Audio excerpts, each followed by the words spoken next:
Hello दोस्तों, नमस्कार। वाचस्पति उवाच चैनल में आपका सहर्ष स्वागत है। आज हम नाड़ी शास्त्रों में ढेर सारे बड़े वर्सेस या श्लोक से कुछ विपरीत नवमांस के बारे में भी कहा गया है। वैसा नाड़ी ग्रंथों में से हमें जो कुछ ज्ञान मिलेगा वो आज बात करेंगे। जैसे कि दोस्तों नाड़ी का नाम आता है तो वैसे नाड़ी शब्द बहुत सा इसका प्रकार होते हैं। जैसे कि हम जो ब्रीथ लेते हैं, ईड़ा, पिंगला और सुषुम्ना तीनों नाड़ियों है, और ये स्वर शास्त्र में भी इसे नाड़ी कहा जाता है। और इसका भी एक अनोखा शास्त्र है जो हम हर रोज 21,600 ब्रीथ लेते हैं, तो ये इसे भी नाड़ी कहा जाता है। बाद में हम किसी आयुर्वेदिक डॉक्टर के पास जाते हैं तो भी वो हमारी नाड़ी देख के रोग का निदान करते हैं। हमारे शरीर में जो नाड़ी होती है इसमें से, तो वो भी एक अनोखा प्रकार है शास्त्र का। तीसरा, हमारे ज्योतिष शास्त्र में वर वधु का जो गुण मिलान होता है, इसमें 3 नाड़ियां आदि, मध्य और अंत से हम देखते हैं। वो गुण मिलान में भी नाड़ी शब्द आता है। और चौथा, एक दक्षिण भारत में जो महर्षि हुए, उन्होंने जो ग्रंथ लिखे, जो सब वो एकदम राशि, अंश, कला, विकला से भी डीप में माइक्रो जो नाड़ी के अंश होते हैं, इस पर सब ग्रंथ लिखे। और जो उत्तर भारत में संहिता कहा जाता है, वो दक्षिण भारत के महर्षियों के ग्रंथों को सब नाड़ी शास्त्र भी कहा जाता है। वैसे तो दक्षिण भारत में ये सब शास्त्र का बहुत ही प्रचलन है, और वो भी हमारा एक ज्योतिष शास्त्र का पार्ट है, इसलिए हमें जरूर इसकी चर्चा करना चाहिए। वैसे तो कहा जाता है कि नाड़ी में 72 टाइप के बड़े बड़े ग्रंथ है, लेकिन वो सब लुप्त हो गए हैं, और कई 20-23 प्रकार के नाड़ी ग्रंथ अभी विश्व में उपलब्ध है, जो बड़े दुर्लभ होते हैं। वैसे नाड़ी ग्रंथों का बहुत सा प्रकार है, लेकिन आजकल प्रचलन में जो देवकरलम नाम का जो ग्रंथ है, जिसे चंद्रकला नाड़ी भी कहा जाता है, वो ग्रंथ से हम चर्चा करेंगे। और इसके अलावा भी कई नाड़ी ग्रंथ है, जैसे कि चंद्रकला नाड़ी, कपिला नाड़ी, कमला मुनि नाड़ी, शुक नाड़ी, बुद्ध नाड़ी, कुंज नाड़ी, भृगु नाड़ी, ध्रुव नाड़ी, सप्तर्षि नाड़ी, सत्य नाड़ी, सूर्य नाड़ी, नव नाड़ी, कुमार नाड़ी, ईश्वर नाड़ी, मार्कंडे नाड़ी, कुंज नाड़ी, काक भुजंग धर नाड़ी, शनि नाड़ी, अगस्त्य नाड़ी, ईश्वर नाड़ी, गर्ग नाड़ी, गर्ग मुनि के बाद जैमिनी और भृगुनंदी नाड़ी होती है। भृगुनंदी नाड़ी में ऐसे हस्त देख कर आपके सब पेरेंट्स, माता पिता, आजीवन के बारे में कहा जाता है, वो तो आपने सुना होगा। बाद में ये चंद्रकला नाड़ी भी अभी उपलब्ध है, और वहीं से हम चर्चा करते हैं। वैसे नाड़ी में तो क्या होता है, कई नाड़ी ग्रंथों में राशि चक्र से देखा जाता है। पत्रिका की जो इसमें अलग होता है, लग्न नहीं होता है, और चंद्र लग्न का भी महत्व नहीं होता है। जो काल पुरुष की राशि चक्र है, वहीं से पत्रिका बना के, जैसे संहिता शास्त्र में होता है, वैसे एक नाड़ी का प्रकार है। और दूसरा, नाड़ी के अंश नाड़ी ग्रंथों में इससे भी नवमांस और वर्ग कुंडलियों के बारे में नाड़ी के अंश द्वारा इसका फल कथन होता है। वैसे नाड़ी के अंश वाले भी नाड़ी ग्रंथ है और इसमें हमारे भारत में CS पटेल है, बाद में BV रामन है, बाद में R शांतनम है, RG राव है। ये सब लोगों ने बड़ा संशोधन करके अच्छा इसका डेवलपमेंट किया है, तो जरूर पढ़ना चाहिए इसके बारे में। तो ये नाड़ी ग्रंथों में ज्यादातर चंद्रकला नाड़ी में नवमांस के बारे में नाड़ी अंशों के साथ लेकर बहुत सा फल कथन किया गया है।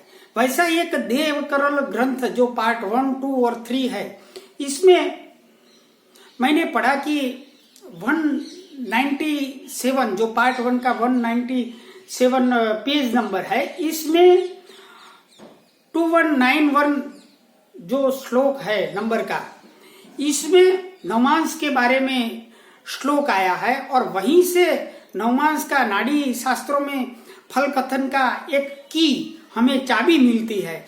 वो विपरीत जो नवमांस होता है, इससे जातक का फल कथन कैसे होता है, इसमें चंद्रकला नाड़ी या तो देवकरलम में 2191 जो पार्ट 1 है, इसका मैंने श्लोक लिया है और इसमें से आज चर्चा करेंगे। तो वो पेज नंबर देवकरल का और वर्ष नंबर 2191 नाम का है। इसमें क्या लिखा है? मैं शान से तौलिगे मंदे तुलाम से मेष राशि गे। मैं शाम से मीन्स मेष राशि का नवमांश हो, तौलिगे मंदे तुला राशि का शनि हो। मंदे मीन्स शनि, तौलिगे मीन्स तुला, और बाद में ये ग्रह परिस्थिति हो शनि तुला राशि में और मेष नवांश में। और बाद में फल कथन कहा है जातक के बारे में कि ये गोचर में जब तुलाम से तुला राशि में ग्रह हो और तुला नवांश में ग्रह हो और मेष राशि के मेष राशि का हो, जैसे कि सपोज कि शनि हो तो शनि तुला राशि का हो और मेष नवांश में हो। बाद में इससे विपरीत तुला नवमांश में हो और मेष राशि में हो, तब भातृ प्राबल्य काल स्यात् स्व प्राबल्य मतः परम। मीन्स के आपकी बहुत सी उन्नति और भातृओं का भी एकदम बहुत सा प्रॉस्परस समय आएगा। इसका मीन्स कि मेष नवांश हो और तौलिगे मीन्स तुला राशि, और इससे विपरीत तो इसमें एग्जाम्पल दिया है कुंभ लग्न का, और कुंभ लग्न में बोला है इसमें कि शनि नवम स्थान में हो और धनु राशि मीन्स एकादश भाव में कुंभ लग्न में तो शुक्र हो, तो शनि की दृष्टि भी हुई शुक्र पर। तो इस परिस्थिति में अगर जो मेष राशि का शनि होगा और तुला नवांश होगा, तब भातृ प्राबल्य काल भाइयों की बहुत ही प्रगति होगी और खुद स्व प्राबल्य अपने भी खुद के लिए मतः परम बहुत ही अच्छा प्रॉस्परस टाइम होगा। तो इस विपरीत परिस्थिति में या तो विपरीत नवांश से ये परिस्थिति हम एग्जाम्पल से भी समझ सकते हैं, और आइए ऐसे देखते हैं।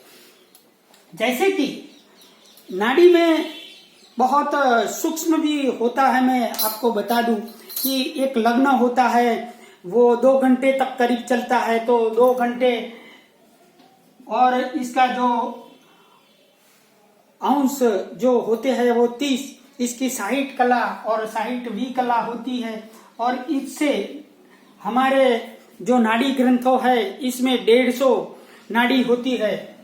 तो इसको एक ये नाड़ी ये 48 सेकंड तक ही एक नाड़ी चलती है। मीन्स बहुत ही सूक्ष्म, और इसका आधा कर दिया जाए पूर्व भाग और उत्तर भाग तो 24 सेकंड का ही समय लगेगा। तो आप समझ सकते हैं कि नाड़ी शास्त्र कितना माइक्रो है, और इसमें ऐसी एक लग्न के 150 भाग करके 150, और इसमें ऋषि मुनियों ने वसुधाले से लेकर परमेश्वरी तक 150 नाड़ियों का वर्णन किया है हमारे शास्त्रों में।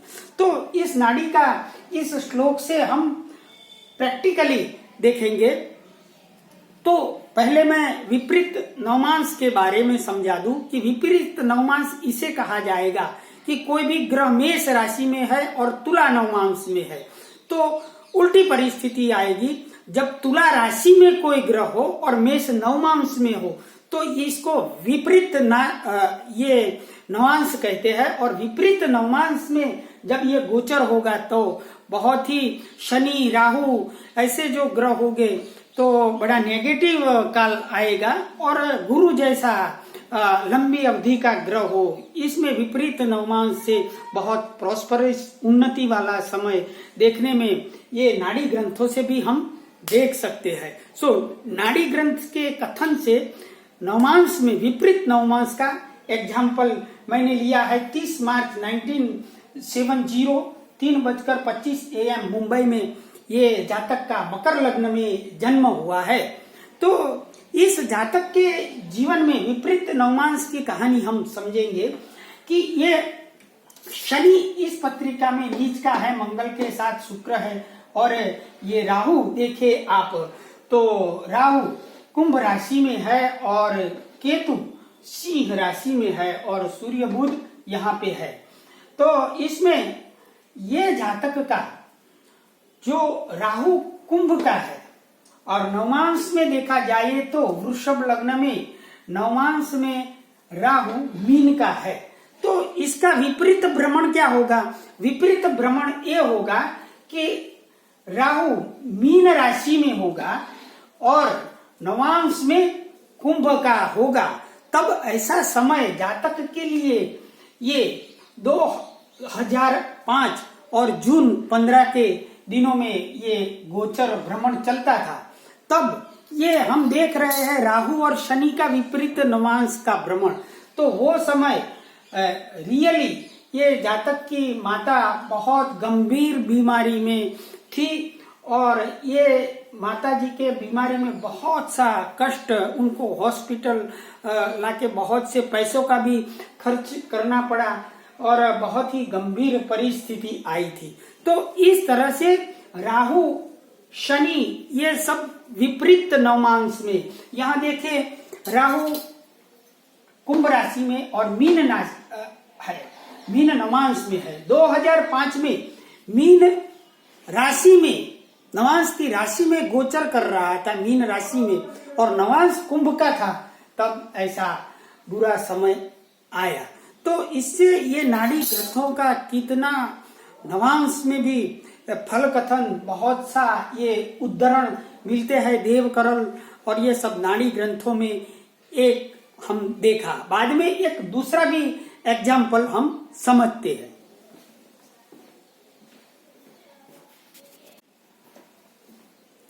अब हम ये पत्रिका 17 जनवरी 1949 और 13:05 मुंबई में ये जातक का जन्म है और मेष लग्न में राहु केतु है और मंगल बुध सूर्य गुरु धन राशि का शुक्र के साथ और चंद्र शनि सिंह राशि के पड़े। नवमांश में गुरु तुला नवमांश में है और कर्क राशि के नवमांश में इस पत्रिका में शनि है। तो हम इस बार शनि से नेगेटिव और गुरु से अच्छा फल प्रॉस्पेरिटी के बारे में ये एग्जाम्पल समझेंगे। तो यहाँ पे विपरीत नवमांश कैसे होगा? जैसे कि ये गुरु धन राशि में है और तुला राशि में नवमांश में है। तो विपरीत भ्रमण ऐसा होगा कि गुरु तुला राशि में होगा और नवमांश में धन का होगा। मीन्स गुरु का तुला राशि का भ्रमण, जिसे उल्टा भ्रमण होगा तो इसको विपरीत नवमांश कैसे है। जैसे कि शनि का यहाँ सिंह राशि में है और नवमांश में कर्क राशि का है, तो विपरीत नवमांश कैसे होगा। कर्क राशि का शनि का गोचर हो और सिंह नवांश हो, ये भ्रमण या गोचर समय देखते हैं तो इस जातक को गुरु का भ्रमण देखने से 27 नवंबर 1981 में जब गुरु का भ्रमण हो रहा था तुला राशि में और धनु नवांश में, तब इसके यहाँ एक शुभ पुत्री का जन्म हुआ। तो कितना अच्छा इसका गोचर भ्रमण रहा। बाद में देखते हैं तो दूसरी बार गुरु का भ्रमण 12 साल के बाद आएगा। तो 93 में जब गुरु नवंबर 93 में गुरु जब तुला राशि का था और नवमांश में धनु का था, तब इसको नौकरी में एकदम अच्छा सा प्रमोशन मिला। 2004 में भी ऐसा भ्रमण गोचर का चल रहा था, तब इसकी जो बच्ची में इसके पुत्री थी, इसके बहुत ही विदेश में रहते हुए लड़के के साथ विवाह हुआ। जातक को विपरीत नवांशीय गोचर भ्रमण फल कैसे प्रॉस्परस भातृ प्राबल्य कालस्य स्वप्राबल्य मीन्स एक बहुत सा प्रॉस्पेरिटी वाला समय, शुभ ओकेजन हमारे जीवन में आता है। वो नाड़ी में से हमको सीखने मिलता है, नाड़ी। तो बाद में दूसरा इसके शनि का भी भ्रमण देखते हैं। तो शनि सिंह राशि में है, यहाँ कर्क नवमांश में है, तो विपरीत भ्रमण कैसा रहेगा। शनि राशि वाइज भ्रमण करता हो गोचर में और नवांश में सिंह का हो, तो ऐसा भ्रमण जब गुरु 2005 में शनि कर्क राशि का था और सिंह नवांश में था, तो ये गोचर भ्रमण अच्छा नहीं रहा और इसे हृदय रोग हुआ और एंजियोप्लास्टी तक इसकी नौबत आ गई और बच गए, लेकिन ऐसी शारीरिक पीड़ा हुई। शनि का विपरीत नवमांशीय भ्रमण, गुरु का नवांशीय भ्रमण, शुक्र का नवांशीय भ्रमण, इससे हमें पॉजिटिव हमारे जीवन में प्रॉस्परस टाइम, नेगेटिव जानने में कितना संकेत। ऐसे नाड़ी ग्रंथ देव करलम चंद्रकला नाड़ी कहा जाता है, इसकी आज हमने चर्चा की। अस्तु दोस्तों, नमस्कार।